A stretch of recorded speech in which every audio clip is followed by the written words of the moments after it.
Listen, everybody needs a fairy godmother, just somebody to look out for them. Some people call me their fairy smoke mother, others their internet big sister, but you can call me Hannah, the host of Smoke Sash. So come hang out, let's light up and talk everything there is to life. The good, the bad, the ugly, the embarrassing. I've got a story for it all.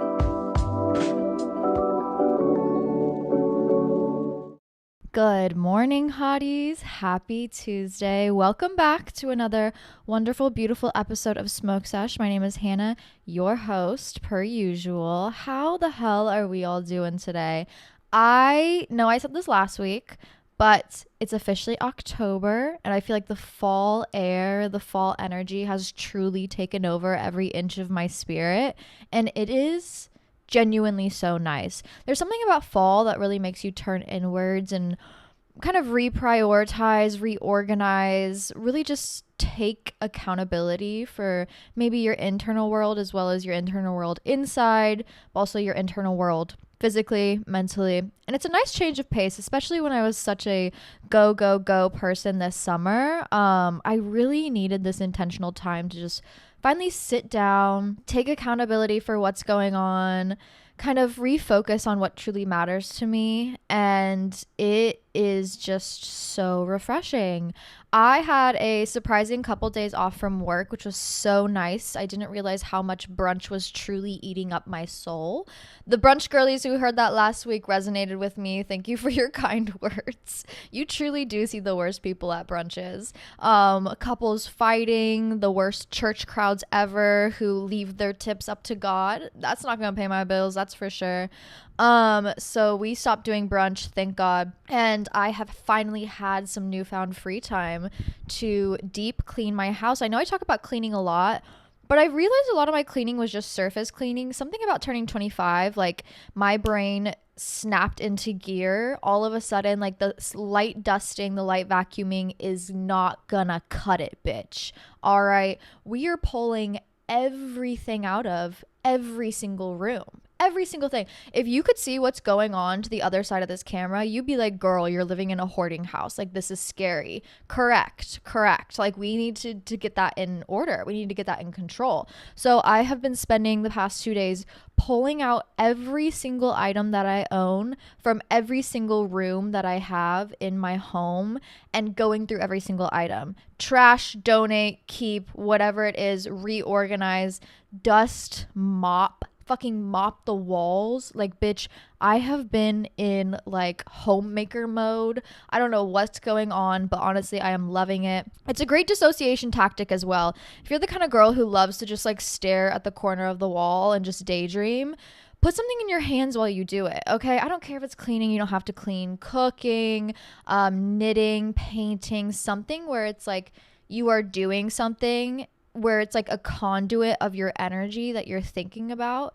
It feels more productive, and also I feel like I happen to work through those thought processes a little bit better than me doing nothing and continuously spiraling over it. By doing something physical and physically moving through my thoughts, it helps me come to a conclusion much faster. So for all my dissociation girlies out there, hey girl. For all my spiraling girlies out there, my overthinkers, put something in your hands while you do it. You will feel much more accomplished. And also you'll be able to work through that maybe thought process and those things that you're trying to figure out a little bit faster than usual. So the cleaning has really helped. I did my patio. The girlies next door were so sweet. I finished Pilates on Thursday and they were like, hey, Lowe's is having a huge sale on fall plants. And the squirrels, if you see my cooking videos, you know they are constantly around me. They had destroyed all of my plants. So since it is finally good weather and I can utilize my patio a little bit more. In fact, I ate lunch and just hung out outside on my patio for like an hour yesterday. It was quite beautiful. I bought some plants. I repotted everything. I swept outside. I got these really gorgeous chairs that I found on the side of the road and put them out there. My dad repainted them for me. Very sweet. So now like that side was very cozy. And then I had to do like my storage closet, my kitchen, deep cleaning, all that bullshit. Next is my closet. That'll be be very fun. That'll be very interesting. Who fucking knows what's in there? Because when it comes to me, if there's one thing I'm going to hoard, it is clothes, okay? And that is a big problem of mine. So I'm learning to release, to let go, to prioritize things that truly, you know, inspire creativity in me, things that I'm actually going to wear. That'll be fun to dive into today. But while also doing that, I decided that once I'm done with all my cleaning, then I'll decorate for Halloween. So you'll see some fun decorations behind me, hopefully coming next week. I'm in my all black. I'm serving like earthy, no, not that, Hannah. I'm serving like modern witch today, I feel like, with this fat ass black headband, my gold hoops, and then my Got Weed shirt. I'm working on some new fun merch for you guys, and I'm also going to be restocking these Got Weed shirts soon. I feel like they're the perfect going out baby tee, and I actually got tagged in a couple posts of people wearing them to the Charlie XCX sweat tour, and I was like, honestly, what a better place to wear it. So I've also been focusing on that. And then my family was in town, which was very sweet.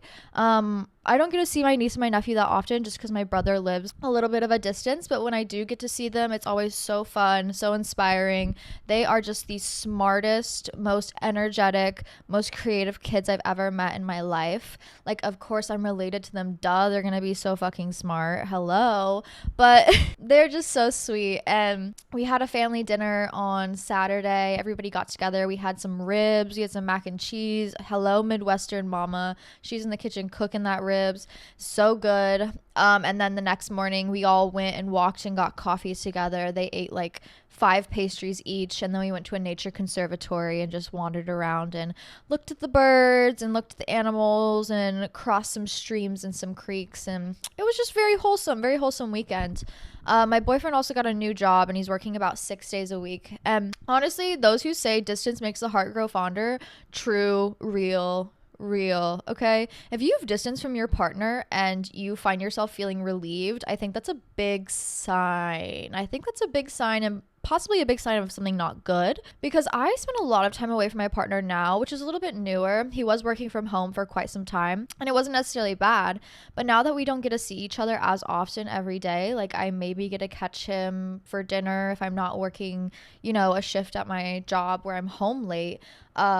It makes being together like finally so good and so sweet. So he took me out on a date last night. We did our usual, like, let's go get a picture of Mark's and just devour some chips and salsa and a really good meal, and then come home and, you know, like have sex like 10 times. Happy date night. But it was so nice. It was really good. And yeah, that saying really is true. And if you find yourself taking time away from something and you feel like you're being refreshed, and having to go back to it is feeling like you're having to put chains back on yourself, girl, free yourself. It really should not feel like that, okay? Nothing should ever feel like you're chaining yourself to it. Everything should feel pretty free in your life, no matter what it is, no matter how much work it takes. There should be something about it that offers you or grants you a little bit of like inspiration and freedom. And I think that's so important to have in life and to garner those relationships. A lot of my friendships are also like that. It's like I don't really care how much time we spend apart or how many months we don't talk. It's like when we do get together, it's going to be so fucking good, and I know that we will make time for that. But like no pressure, we will get there eventually, and it'll be so sweet. Offering that space and that distance for everybody in your life and that understanding really garners a great relationship, and also makes those times where you do get together even sweeter. So happy October, happy fall. Go pick some pumpkins, girls. Go bake those pumpkin cinnamon rolls. I'm thinking about making another batch because they were so fucking good. I need to get into some more fall recipes. Go get outside. Go look at the leaves changing color. Go buy a fucking pumpkin and decorate it. You know what I mean? 'Tis the season. And a big part about surviving fall and winter and all of these like maybe harder seasonal months, because it's so cold and it forces us inside both physically and mentally, is to give into the holidays. The holidays are here to kind of make things a little bit easier, to make things move faster, to give you something to look forward to. And if you don't utilize those events for what they are, like fuck the bullshit, fuck the noise, like just go out and enjoy. That's what those seasons are here to remind you of. And I've really been trying to get into that lately. So hopefully gonna make it to a pumpkin patch soon. Hopefully gonna get some apple cider in my system system soon. Fingers crossed, maybe some apple cider donuts. I love it. It's a good time. It's a great time to be outside. It's finally not 100 fucking degrees outside. So get out there and go enjoy. Okay. Anyways, that's really all I've been up to. Very motivational, as you can see. I haven't had a pumpkin spice latte yet. I'm hopefully going to learn how to make them at home. That's the goal. I'm pretty sure you just literally use pumpkin spice and mix it in with your coffee. Like, I doubt there's any pumpkin puree in it. Who knows? I'll find a recipe. I'll post it for you guys. Trust. But in this house, we're really focused on cleaning, on regrouping, on taking care of ourselves, and on celebrating the little things in life. Hey, what's better than that, you know? Anyways, with that being said, I know I say this every episode, but I really am going to try to fly through as many questions as possible, because honestly, for the Patreon pod, I usually do about an hour and a half long, just, you know, however long it takes me to answer every question. But I usually answer like 30 to 40 questions, because that's how many people submit for every Thursday episode. I'm like, if I'm answering 30 to 40 questions in the Patreon pod, like, we can get through that many here. I always just go off on random tangents. That's my bad. That's my weed brain. I really apologize. But I really am going to try to kind of question roulette this bitch and get through as many as possible. So with that being said, let's get into everything that's going on in your mind. What's going on in your world, girls? Ooh, someone said, just cut off my long brown hair and dyed it platinum. Honestly, I've been thinking about it. Not cutting it, because I've just put in so much work on this hair, and I think I really want to be like that 80-year-old grandma with like long ass fucking hair. That was my grandma, Mama B. She always had long hair, long nails, like glamour. So that's really what I've always leaned towards personally. But also, there's like this evil little teenage girl inside me that really wants to go like 2016 era platinum fucking blonde, like almost Sky Fiera platinum blonde. And it's an evil little brain worm in my head that wants me to do it. I can barely take care of myself as it is, so managing platinum blonde would also be difficult to do, but I'm so proud of you for doing it. Tis the season. This is the season to change it up. Fuck it. If you don't like your hair, guess what? These coming months, we're going to be inside more than ever. So like, who's really going to see it? Fall and winter are the times to like make a change. If it's something you've been thinking about all summer long, like, should I do this? Should I do this? Should I do this? Especially aesthetically, like, hair comes and goes, girl. Like, what it takes like maybe half a year for your hair to grow back out into like what it was. Like, go for it. This is the time to really send those thoughts and those ideas into the real world. Advice for someone in the early 20s that you wish someone told you: it's really never that serious. Do what drives you. Don't do what drives other people. Follow your intuition and your desires, and you really can't mess up. In this time, especially during your early 20s, I'm 25. So like 20 to 25, I really was just doing a mess of different mistakes, but those mistakes got me further than any sort of right thing I could have done. And honestly, in your early 20s, there is no such thing as a mistake, because it will get you to the place that you truly need to be at. So stand strong beside yourself. You really can't make any mistakes. Own up to your failures and do better. That's really how you make those mistakes into blessings. Try and stay as sane as possible. Avoid the drug usage. That is just a whole mess you don't need to get yourself into. And prioritize yourself always. Tips on trusting the timing from the universe / your life. So I have been a girl who has always been like mentally 10 steps ahead and never present, and I feel like I've lost out on a lot of years of my life because of that, because I didn't want to be present in the process, when in reality, like, the process is kind of the beautiful part of it all. You know, if you only had instant gratification over and over and over again, like, that wouldn't be as good as the process of having to get there and then receiving the goods. You know what I mean? I had a Patreon girly question this and kind of have the same thing of like trusting the process, where it's like, listen, I'm 21, like, I'm doing all these jobs, I'm in school, I have all this shit I have to do, like, I'm applying for grad schools, I have internships, like, it's a lot, and I feel like I don't have time for myself. I don't have time for like making money. I don't have time for like creativity. And it really is, unfortunately, just a part of the process, because those things that she's desiring will find her eventually. You just have to keep keep pushing through those years of getting there in order to receive that goodness. I feel like we as people have become too enthralled with the instant gratification of it all, especially with the rise of social media and scrolling culture, okay, where it's like, if I'm not stimulated, I can scroll 10 times and find one thing that's scary or that makes me insecure, that heightens that kind of anxiety in me and feels like a little bit of gratification. And it is just not healthy. I feel like long-term gratification has been lost. And right now, I feel like the people around me only find long-term gratification in college, which college is going to be rough no matter what. Please, if you're thinking about college, do it. It will be worth it. If you're in college and you're thinking about dropping out, do not. It will not be worth it. That long-term gratification is so worth it and will be so fulfilling and will make you so much stronger as an individual than the short-term gratification of dropping out or not doing it. 100%. And when it comes to the hard things and having to navigate the hard things, the things that you're desiring in that moment are things that will find you once you've finish the process and you make it to the other side. And trusting in the process and trusting in those moments and sitting there and being like, yeah, you know what? Maybe this does suck. You know what I mean? Like, maybe this is shitty, but 10 years from now, you will be looking back on that moment, thanking yourself, and also like kind of desiring that moment again, because it is so fulfilling and so worth it. It's like a hard workout, you know, like in the middle of the workout, it's not going to feel good. You're going to be like, I'm dying, bitch. Get me off this fucking machine. Like my arms are going to snap in half. I don't want to be here. But by the end of the workout, you're going to have such a rush of endorphins and so much pride in yourself that you're going to be looking back on that moment where you thought your arms were going to snap in half and you're going to be like, damn, I want to get back there again. It is so fulfilling. And it makes also like in the future, the process is a little bit easier to navigate. You have that understanding and that, you know, desire to keep pushing because you've been there before and you know how it turns out. And ultimately, if you find yourself anywhere in the process thinking like, should I stop? The answer is always no. That's the devil in your fucking ear trying to keep you from all your goals and your accomplishments. You know what I mean?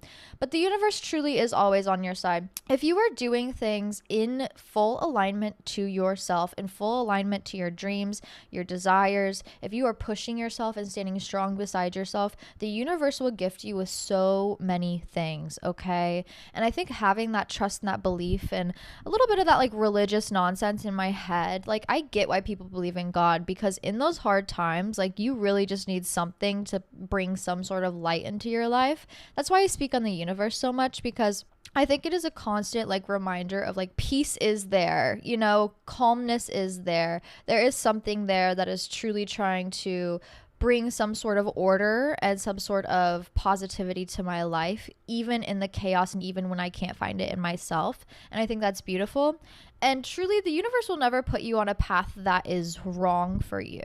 I know you can go through bad things and, you know, you're like, well, fuck God, because like he would never put me in this position. But truly, all the things that I've gone through that I thought I never could have gotten through, or that like, why the fuck did I do this? It has taught me about myself and about the world and about pieces of myself that have brought strength and have brought, you know, new perspectives and new ideas and pushed me maybe into a new place that I didn't know was possible, and also that I had no way of seeing, you know, a new path that I had no visualization of, you know, in the crossing in the woods, but here it is all of a sudden, and here it is my dream route. That's kind of, that sounds a little crazy and a little bit vague and a little bit nonsensical, and I apologize, but truly having trust in yourself and having trust in the universe to get you to the other side and not giving into the instant gratification of it all, sticking beside yourself and sticking beside what you truly desire and what you truly need, it will be so fucking fulfilling. You know that first bong rip you take and you're like elevating off the fucking ground? Like that's what it's gonna feel like, you know? But like times a million, you know? It's gonna feel like you just dropped Miss Molly and you're like rolling at a rave. Like the highest you've ever felt. That's what those long-term goals and those accomplishments are going to feel. And not only is that going to feel amazing, but also it's going to propel you forward in life. It's going to propel you through more hardships. But yes, the universe will never put you on the wrong path. Sometimes we have lessons. Sometimes we make mistakes to learn those lessons. But ultimately, how you utilize those lessons and how you utilize those mistakes in your life is how you get forward. Are you going to take that shit and you're just going to, be the victim your whole life and never grow and never change? Or are you going to trust that, maybe this shit isn't for me, or maybe I need to adjust onto a new path, or maybe I need to stay strong beside myself? That's truly what's going to get you the furthest. I love you. Any tips on helping mentally ill friends? Yes, I have been the mentally ill friend. I have also had many of friends who are mentally ill. Love them endlessly. But there's a specific way that I think you need to go about like providing support in someone's life that doesn't like overstep or kind of like put pressure on them. When I was going through a very hard time, I feel like I really distanced myself from my family because the kind of support they offered was not support. It was like, well, why don't you just do this? Oh, we'll do this. Oh, well, you just need to get over it. Or here's like advice, over protection, overseeing, too much pressure. And when you're a mentally ill person, that shit, like your insides already feel so fucking heavy. Having the outside world also feel like heavy and that pressure is not helpful. Not helpful. The last thing you need to give a mentally ill person is like advice. They hear you, they understand you, but it's like, I physically can't. Like, I don't know what's going on. I physically cannot. When your internal world is a hot fucking mess, it's really hard to enact positive change in your external world unless you have like some sort of support and some sort of like clearing in the crossing. You know what I mean? And by being a good friend, especially to a person who's maybe going through it in a hard time, or, is having that internal struggle, the best thing you can do is be there. Literally be there. You don't have to say anything. You don't even have to bring anything. But your presence, it's a present, okay? It truly makes people feel seen. It makes people feel heard. And it brings a little bit of calmness to that external world and also calmness to that internal world. When I was admitted, my friends probably did the best thing possible. They heard me out. It was like right before I got admitted. I was like, hey guys, I'm getting locked up. Like, it was like a last little girls hangout. My parents were like packing my bags. I'm next door at my best friend's house with all the girls. I'm like, yeah, so I'm getting locked up. I've been going through all these things. As you guys can probably tell, like, I've really been struggling and suffering. And so, yeah, I'm going to be going to a psych ward. And you know what they said to me? Nothing. They gave me a hug and they said, we love you. And we'll be here for you, And ultimately, like I'm gonna start tearing up, but like that is literally all you fucking need to do. No pressure, no advice, undeniable love and support. That is all those people need in their life. Because when you cannot provide that for yourself, you start thinking that it doesn't exist, that you don't deserve it, that everybody around you hates you. And having that person there who is just constant of just being like, no, we love you, we see you, we want the best for you in whatever way possible, and we will always be here. Ultimately, that is such a weight off that person's shoulders that they then can focus on themselves. It is so nice to have. No unnecessary advice. No, like, why don't we just try yoga? Have you tried journaling? No, like, pressure. No, like, oh, me too, girl. I'm also going through those things. Just support, love, and presence. That is literally all it takes. I got out of the psych ward and they had made me a goodie bag of all the things that smelled like the outside world because I was like, girl, we didn't have windows. Like, we were locked up. I didn't have shoelaces. They cut the wire out of my bra. Like, we were locked up, babe. As it should have been. Like, I was on the brink, fair to say. That kind of like love and kindness where it's like no pressure. We're just here to have a good time and hopefully provide that support for you along the way. That is exactly how you be a good friend to a mentally ill person. Okay, don't cause any more chaos in their world. Be that glimmer of hope and that glimmer of peace that they need. Be that little distraction that they need from the chaos of their world, okay? And you can be that. It really doesn't take a lot. Just consistency, support, a kind hug. That's literally all it takes to be a good friend, especially to somebody who is struggling.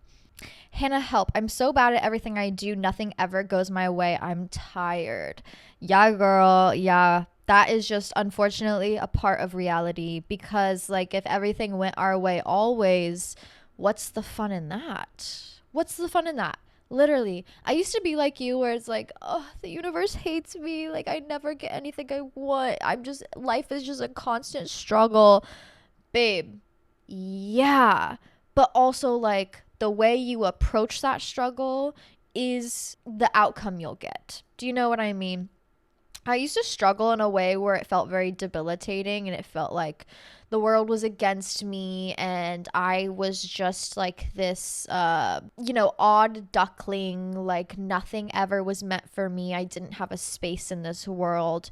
But I was the only one putting that pressure on me because there were other people around me who were struggling in the same way, but were also quote unquote succeeding at life. And that's because they saw the struggle not as a roadblock or the end of the path, but they saw that struggle as just like another obstacle to overcome to get to the next part. You know what I mean? Nothing in life that is good is ever going to be easy, period.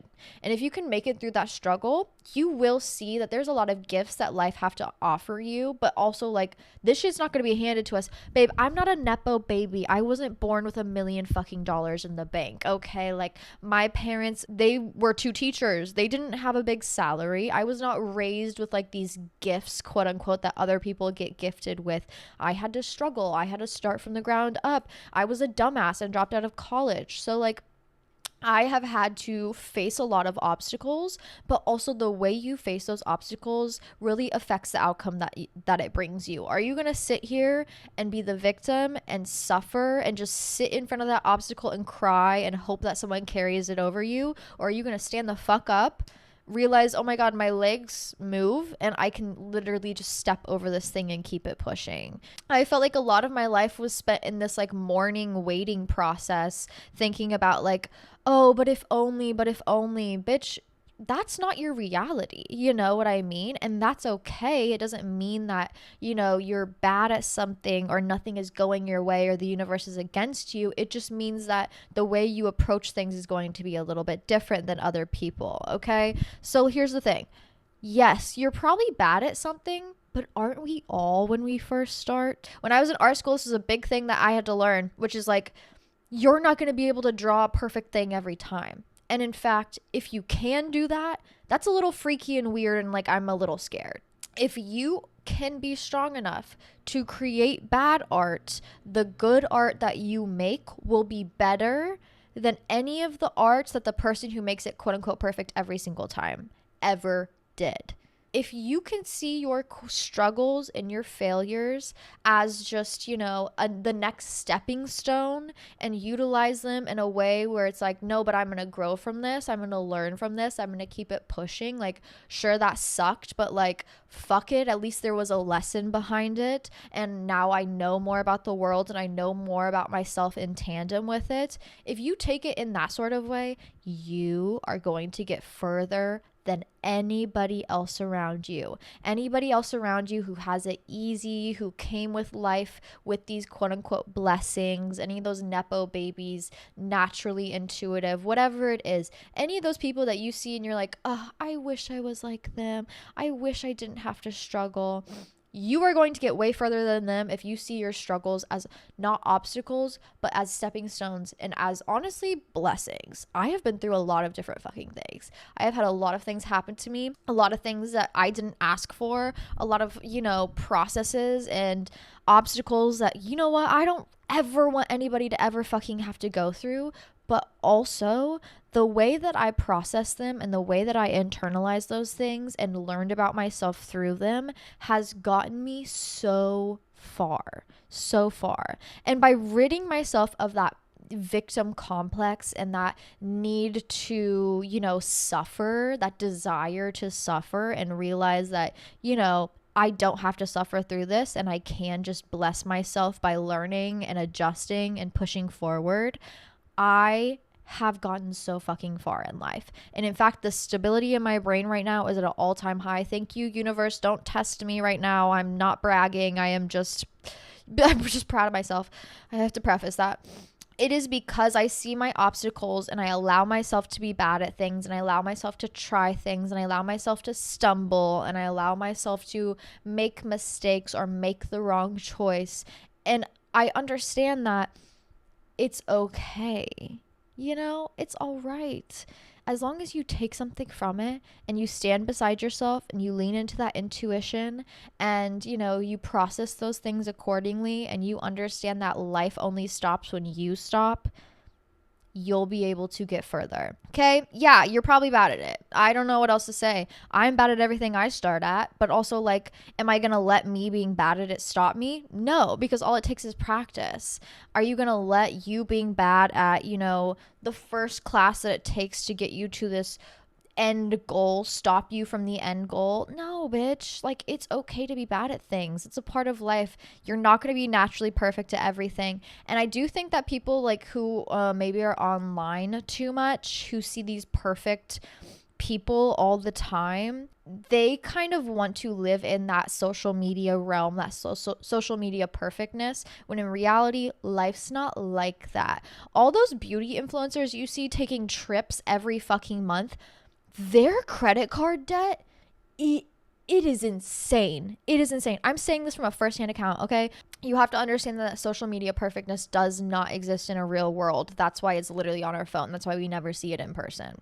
Being bad at something doesn't make you a bad person. It just makes it a learning process. You have to see those obstacles as stepping stones. Please, I'm begging you, don't let yourself stop your life. Because a lot of people do. And I have been the person who does this, where it's okay, well, fuck it, I'm just not going to do anything. I'm just going to sit here and I'm going to be the victim and I'm going to, just suffer. And it's well, yes, you can do that, or you can just get up and keep it pushing. And it's okay to take time to mourn and just damn, that fucking sucked, and cry on the fucking floor, roll around, have your Trisha Paytas crying on the kitchen floor moment. Very cathartic, very needed. But also, bitch, no one's going to be there to pick you up. So best believe you better pick yourself up and step the fuck over it. I love you. This sounds harsh, I know, but also these are things that I needed to learn young, and I feel like it kept me complicit in cycles that I really just did not enjoy because I didn't have the personal strength to get out of them. I didn't realize it was an option, honestly. And having somebody finally come into my life and be well, you're kind of choosing to be here to be down bad. You can just leave this man, you can leave this cycle, you can get the fuck up and decide to make a change. It was oh yeah. You know what I mean? And specifically with the being bad at things, yeah, that's a part of life. But who cares? No one's ever perfect at anything. So you might as well have been bad at something and at least tried, then thought about it and never gone after it. How do I tell my boyfriend I need some time by myself? We hang out every day and it became the norm. It's so fun when you get into that flow of we need to spend every single second together. I love that just enthralling energy. But I do understand that you need time alone, you need space, you need to be your own person. And I don't know if you guys live together. I'm assuming not. But now that me and my boyfriend live together, I have had to learn to be very forward with space and time that I needed, especially when he was working from home and babe, I gotta record a podcast. I need you to get out of here. And honestly, learning that I could voice myself and he would respect me in that sort of way was the hottest thing ever. I was oh, he's a good boy. He listens, And I really think that's an important test, not test, but kind of test you have to give yourself of okay, babe, let's learn to speak up for ourselves, while also checking and saying if your partner really wants you to to garner a positive relationship with you and wants you to have your own individual side quests, is just simply you gotta have that test. You gotta speak up for yourself. You gotta look him in the eyes and be I love you, sex bomb, times we've had fun, but the boyfriend era is too much. I need a girl's day. I need a 24, 48, 72 hours to myself. I love you doesn't mean I hate you, but I just need a moment to me. I don't know why anybody would have a problem with that.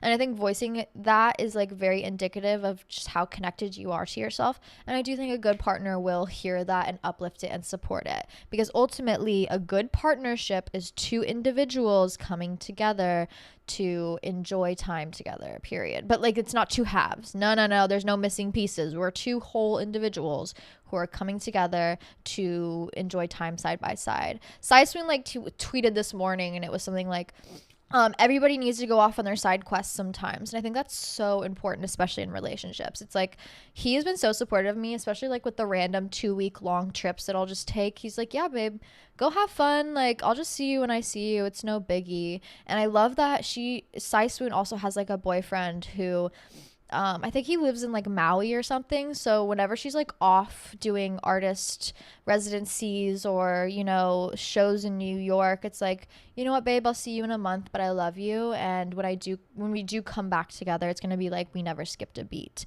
And having a partner that supports your individuality is ultimately like the hottest quality ever. Okay. Don't get a man who wants to lock you up in a fucking closet. Like, that ain't hot. Let me be outside. Let me be a person. If you ever find a man that's controlling and he's like, no, I don't want you to leave my side. No, you're not allowed to do that. Run, run, run as far and as fast as you possibly can. Like, I'm begging you. I had one of those, and then I just spiraled for like months afterwards, doing everything that he wouldn't let me do. In fact, if you do find one of those extra controlling boyfriends or whatever, I talked about this once, but this is like my favorite way to kind of celebrate the breakup after one of those men. And in fact, if you find one of those men, please leave immediately, and then you can do this little task that I'm about to tell you guys about. But when I left my like extra controlling ex-boyfriend, what I did is I made a bucket list of all the things he wouldn't let me do. And I went and I did them all in like a week. Like, I went a little crazy, a little cuckoo, but it's like, what do you mean you won't let me wear a mini skirt? Let me go put on a mini skirt and thigh-high boots. Like, let's go out. What do you mean you won't let me hang out with this certain friend? Now we're going out to the club. Like, I love having a bucket list because it's so freeing. It's like, why was this psycho not letting me be a human being? And then also, like, how can I bring that human beingness back into my life again? How can I take control back over my life? But yeah, ask. Better to have asked and to heard the answer than to have assumed everybody's going to say no to you. Never hurts to ask. That's the one thing my dad really taught me. It's like, fuck it. What are they going to do? Say no? Cool. That's what you're already assuming they're going to do. Most of the time, actually 90% of the time, they're going to say yes. It's going to be no problem. It's just you getting in your own head. Anyways, let's smoke a bowl. All right. Cheers, girlies.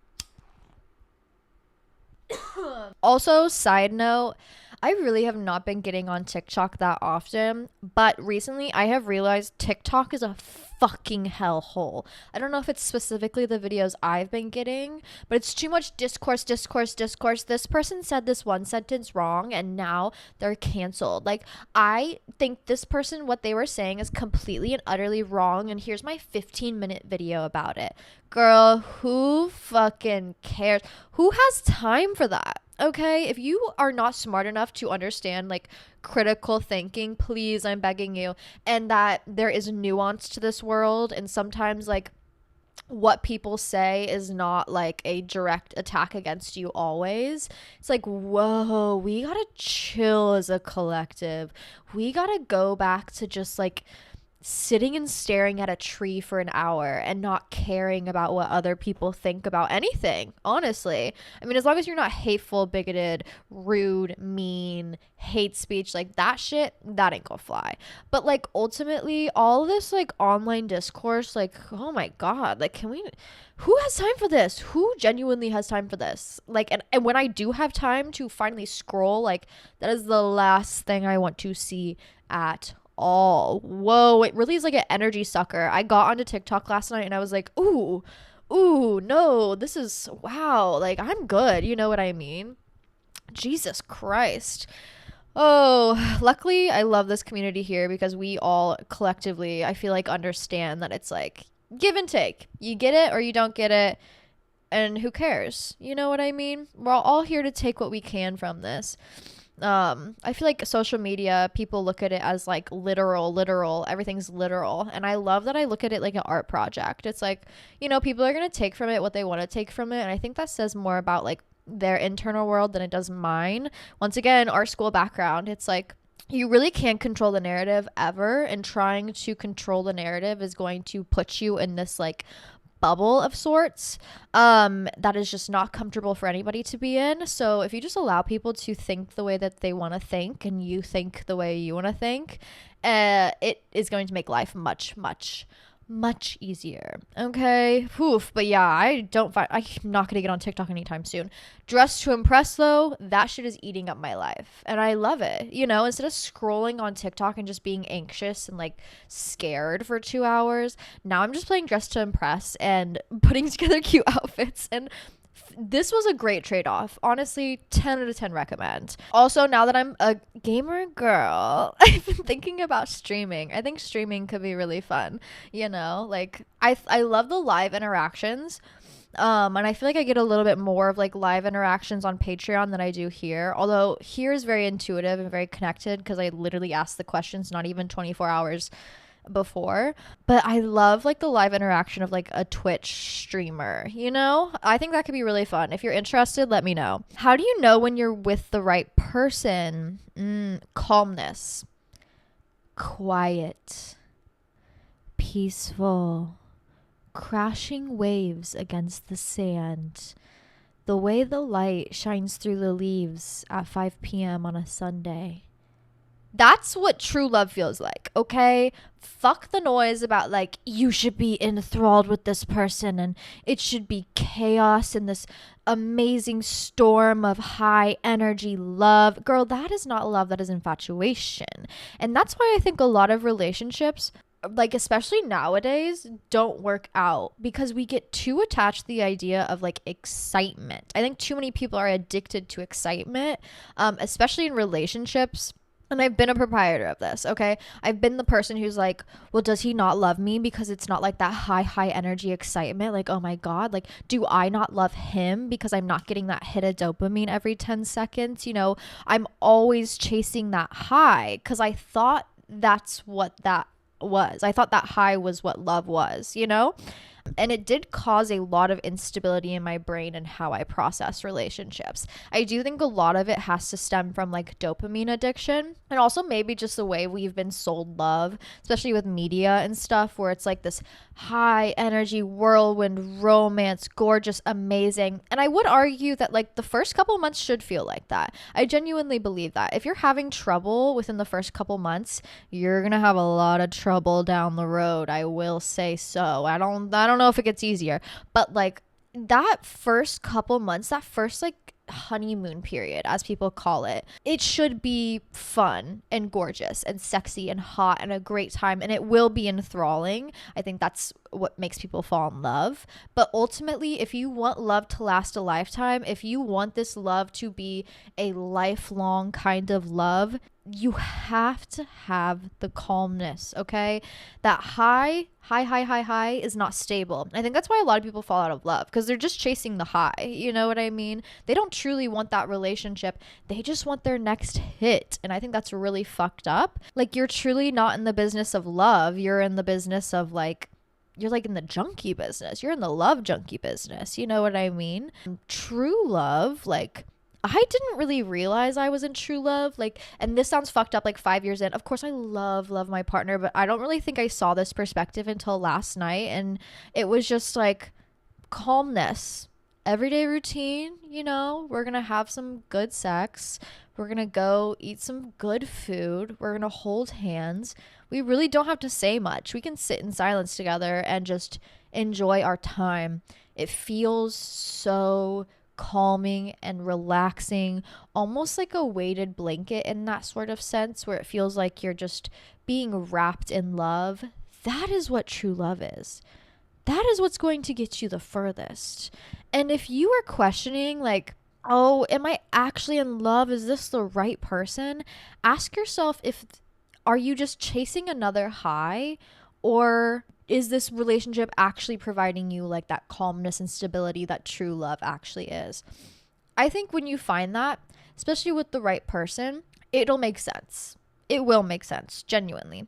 I think it's okay to like have those moments of insecurity and questioning. We're human. We're going to have those moments. We're going to get in our heads sometimes. We're going to make ourselves confused sometimes. Very normal, very real. I get you, girl. But also ask yourself, like, what are you chasing here? What are you looking for here? You know, are you looking for that excitement of that first date of that new person and you're just chasing the high? Are you actually looking for that calmness and that real true love, and maybe your partner doesn't garner that in your relationship? Maybe your relationship isn't providing you that true stability that true love will bring. Ask yourself what you're looking for, okay? Ask yourself if your relationship is providing you that cool, crisp breeze, the wind in your hair, windows rolled down. Like, that's really, I like, literally, you can't put it into words. It's so gorgeous. It really is so beautiful. But yeah, I was looking at my boyfriend last night and I was like, yeah, I could marry him.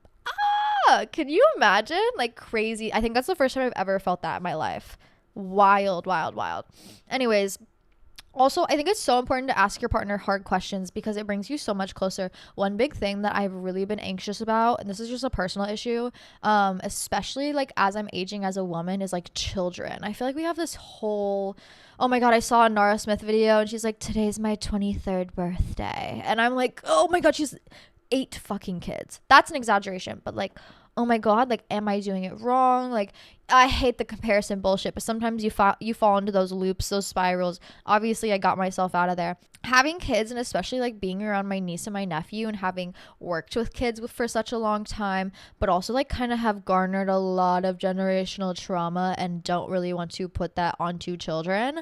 I really am struggling with the concept of kids or having them at all. Honestly, I think I could not have them and totally be fine and happy and just be like the fun aunt for the rest of my life. And I feel like I would feel pretty fulfilled by that. And I don't know if I need children to bring fulfillment into my life, which is probably a healthy place to be at. But it's something that I've really tussled with because it's like, but what if my partner wants kids and like that's non-negotiable for them? Then I was like, holy shit, we've been together 5 years. Why have I not asked him this? So 2 margaritas in, I look at him and I go, if I don't have kids, are you going to break up with me? And he was like, no, I don't know.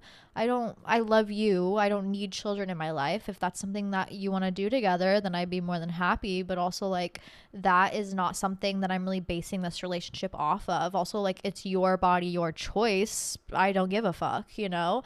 And like all of a sudden, all my anxiety washed away. I was like, oh my God, hot, sexy man in front of me. Like, yes, I will get married to you. And I don't know why I had that anxiety in the first place, because truly when you have those anxieties, you genuinely should just ask, like, get a fucking answer. Always, communication is so necessary in relationships, no matter what stage you're in. 5 months, 5 years, 5 days, like, talk it through. If you're anxious about something, like, not even in a romantic relationship, any sort of relationship, ask. Communicate. People will give you an answer, and if they give you an answer or like are unable to give you an answer, no answer is still an answer. Hello. But yeah, no, that was a fun realization to be like, okay, no, I'm like actually like this is a really good healthy love, because having been in so many like turbulent situations in the past, I have always found myself just like a little confused and also like walls up, like high towers, okay? And finally having those all crumble down in front of me, I thought I was gonna have a spiral, but in reality I just felt so much more passionate and so much more committed and just to myself and to love and to what true love actually is. But yes, are you chasing the high or are you chasing stability? What are you looking for, and what is your relationship providing you? These are all important things. And also, ask those fucking hard questions. Real men can answer questions. Hello. Speaking of hard questions, someone said, heartbroken, asked the friends with benefits to be more and got absolutely denied. You know what? It is what it is. It has nothing to do with you and everything to do with them, okay? I'm sure you are hot, sexy, amazing, hardworking, bad bitch. All right. Just because they don't want to wife you up or maybe are not in a place to wife you up, it doesn't mean anything about you. It just means they're still insecure and also still chasing highs and also a little too earthly bound to be a good partner to you. And I'm sure they did not convey it in the same way that I am, because the emotional intelligence in this day and age is at an all-time low. But that's what they meant. Genuinely. I mean, I'm sure they're a bitch and they said it in a bad way, but also like genuinely has nothing to do with you. Proud of you for communicating what you needed. Proud of you for receiving an answer. Okay, an answer is great. We love an answer. But also like the next steps you take are the ones that define you. Are you going to still hit them up and still, show up for them in those ways, in those girlfriend ways? Or are you going to realize, you know what, I deserve more and I'm desiring more. So fuck him. I'm going to move on and I'm going to go after what I actually deserve and want in my life. Those are the next steps, babe. And I know you'll make the right ones because you're here. And I love you for that.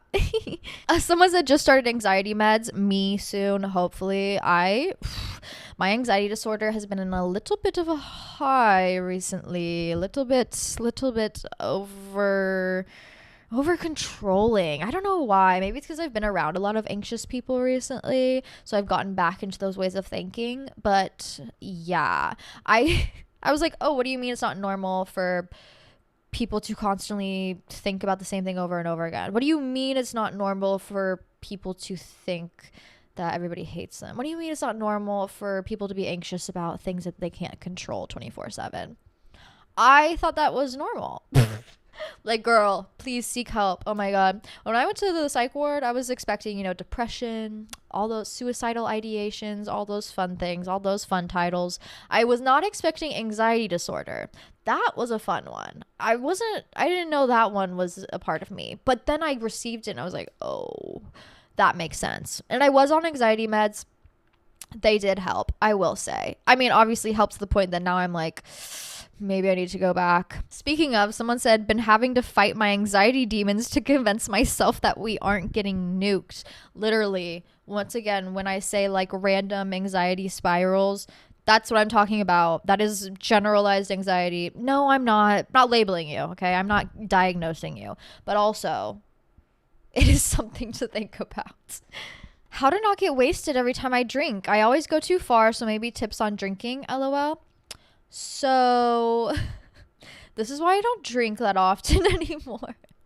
It's like, oh, what do you mean the goal to drinking is not to black out? What do you mean I shouldn't have 10 drinks in a night? I thought that was just what drinking was. Something to think about, babe, because I realized, oh, those were habits of alcoholism. When you can't stop drinking, oh, wait a minute. But also I do understand the other side of it, where it's like, it's just a social thing to do. And when you're doing a social thing, of course you want to be a part of the social thing and you want to do more of the social thing. Natural societal pressure. I get you. I hear you. And that's when I think, especially if you find you're having a hard time controlling your drinking, either A, taking a step back, or B, putting boundaries in place. Specific boundaries, especially for me when I'm going out now, is like 2 mixed drinks. That's it. 2 mixed drinks. Maybe a shot if I'm feeling crazy. 2 glasses of wine. That's it. That's all you get. There is no third. There's no third. Unless like I'm going out. Unless I'm letting the demons out. Which is pretty rare now. Thankful to my boundaries that I've put in place and the time off that I've taken.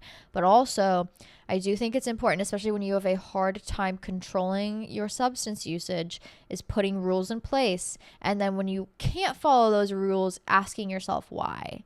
Because there's going to be a time where you break the rules, but you're going to learn more from breaking the rules in that moment than you are following them. Because it's like, well, why did I have that desire to? What drove me to this point? What was going on? Was I doing it in a healthy way? Was I doing it in a negative way? Blah, blah, blah. Listen, it's okay. I get you. I hear you. This is a big reason why I don't drink anymore, because I was like, oh yeah, why am I blacking out 10 times a month or more? That's when I was like, oof, okay, girl. There are symptoms here of something quite larger that I need to understand. And listen, no one's going to understand it for you, so you might as well just take the steps and learn through yourself. Love you.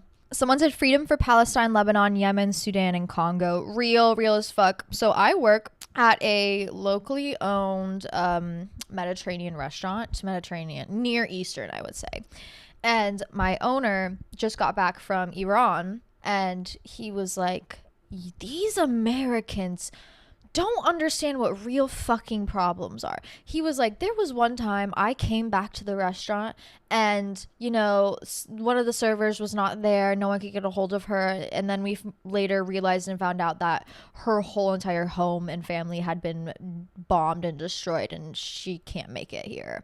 Like, that's real struggle. He's like, I don't give a fuck if your food's burnt. Like, I get it. I understand you're at a restaurant. You're paying for a meal. I get it. But also, like, real struggle is out there, and please pay attention to what real struggle is versus your struggles and put it into a perspective. Okay, it will make everything around you seem easy fucking peasy when you realize what's actually going on. All right, there's this meme I posted on my page, which I've been meaning to post more memes on my meme page on Instagram, but it's like I asked grandma what her biggest insecurity was, and she said she didn't have time for thinking because of Mussolini. It's like, real as fuck, girl. We have a lot of fucking time on our hands to think a little bit too much, and I do think it will be the downfall of a lot of people. Okay? But yes, free Palestine, free Congo, free Sudan, free Lebanon, 1,000%. Tips for writing, forwards and backwards, please. Okay. So, tips for being on top. Listen, the more squats you do in your real life, stronger your legs are, the more control you'll have and the more fun you'll have. Okay, me going to the gym has made my sex life 10 times better because I'm like, oh, I can put in work now. You know what I mean? God, if I was a man, like, I couldn't imagine. That's a lot of work. I'm a self-proclaimed pillow princess. Okay, I love to just receive. Thank you, but also, like, I understand I gotta put my part in sometimes.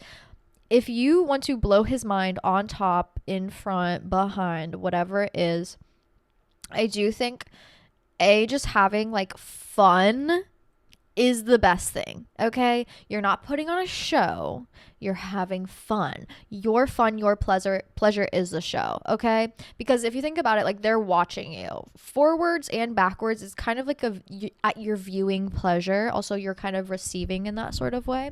And so when you're having fun and you're having like that sexy hot girl hair flipping moment on top, when you're like letting loose, that is the sexiest thing that any man can ever see.